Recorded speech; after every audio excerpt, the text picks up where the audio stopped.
Esta es la historia de un historiador llamado Daniel. Daniel siempre ha tenido una inmensa curiosidad, no tanto por el mundo, sino por su experiencia, lo que se ha vivido en él y lo que se vivirá en él. Ha estudiado hasta el más mínimo detalle de cualquier acontecimiento de la historia del mundo.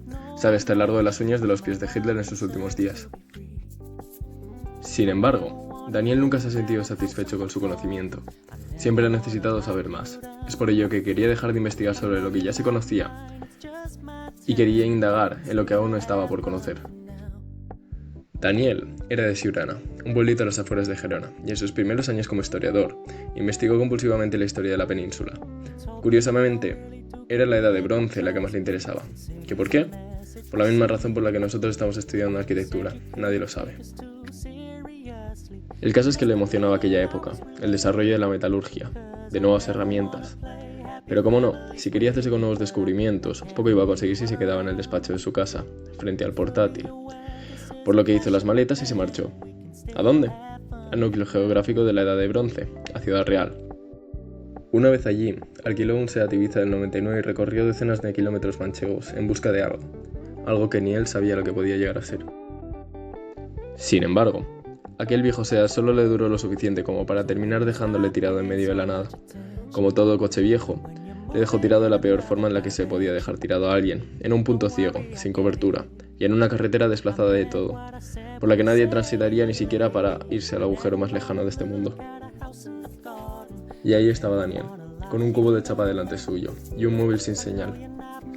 Así que no le quedó otra que caminar y caminar, mientras aprovechó para pensar sobre la vida, sobre que quizá debería echarse novia para no meterse en esos líos.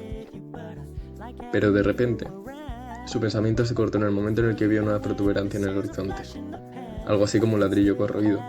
Y cómo no, aquello llamó la atención de Daniel, y por supuesto que se dirigió para allá. A medida que se iba acercando, aquello tomaba forma. Era capaz de distinguir los pequeños ladrillos que la conformaban, pero seguía sin poder hacerse una idea de las dimensiones de aquella estructura. Una vez la tenía en sus narices, le pareció haberse desplazado a la edad de piedra, una edad de extinción, de supervivencia, en la que las estructuras, al margen de su función, tenían sobre todo un carácter defensivo. Entró por lo que parecía un hueco fruto del derrumbamiento de aquella muralla, y se adentró en aquel laberinto que rodeaba la torre central. Pero ¿cuál fue su sorpresa al recorrer aquel camino, cuando se encontró con un hombre en el suelo? Este estaba lleno de polvo, y con un fuerte olor a una mezcla entre sudor y vodka. Qué raro, pensó Daniel mientras se paraba quieto a unos pasos de él. ¿Debía despertarle o debía largarse de ahí? Pero Daniel era una persona curiosa, y quería saber qué haría un hombre también desamparado ahí. En aquella especie de castillo, pensaba, en medio de la nada. Conteniendo la respiración por aquella peste, le agarró el hombro y probó a zarandearle repetidamente, pero sin éxito alguno. Este no reaccionaba y Daniel comenzaba a ver muy probable salir en los próximos periódicos como el asesino de donde quiera que esté. Pero este entonces se despertó y asustado le agarró. Daniel le dijo que no tenía que preocuparse, que no quería hacerle daño, que solamente quería saber si estaba bien. Este entonces terminó tranquilizándose y fatigado se sentó junto a él. El sucio individuo le dijo que se llamaba Roberto y que llevaba ahí ya un par de meses refugiado, con miedo a recorrer sin rumbo la inmensa pradera castellana. Daniel entonces le preguntó que cómo había llegado hasta ahí, y este le dijo que siguiendo el rastro de una serie de motillas dio con esta. Sin embargo, él, en aquel momento no era capaz de pensar con claridad, demasiados acontecimientos impresionantes le estaban sucediendo. Y entonces se le ocurrió preguntar a Roberto si éste le podría enseñar esa motilla. A medida que estos iban caminando, Roberto le contaba a Daniel que la motilla consistía en una estructura con un recinto interior fortificado, integrado por una serie de murallas en torno a una torre central.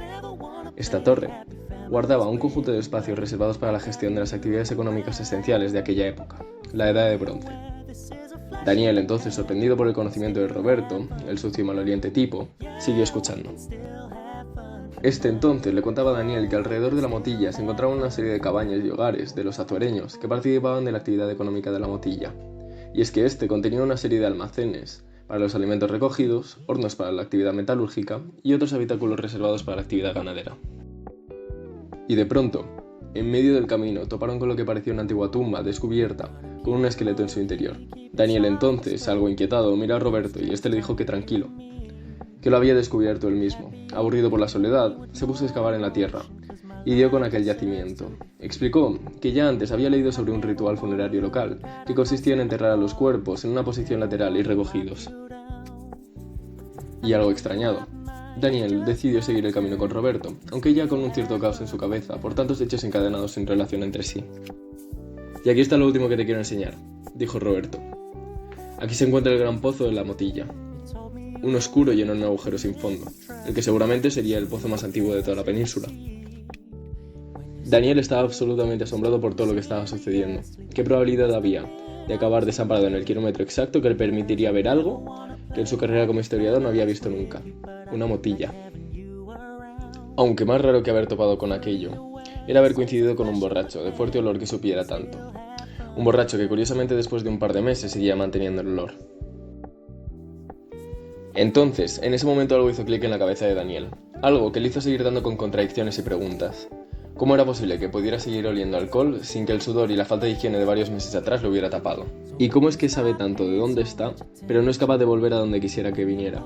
Y lo que es más raro, ¿cómo había desenterrado aquel yacimiento sin herramientas para ello? Tantas preguntas encendieron una alarma en Daniel que le hicieron girarse rápidamente hacia Roberto, pero entonces este, enloquecido, le abrazó y junto a él cayó al infinito pozo.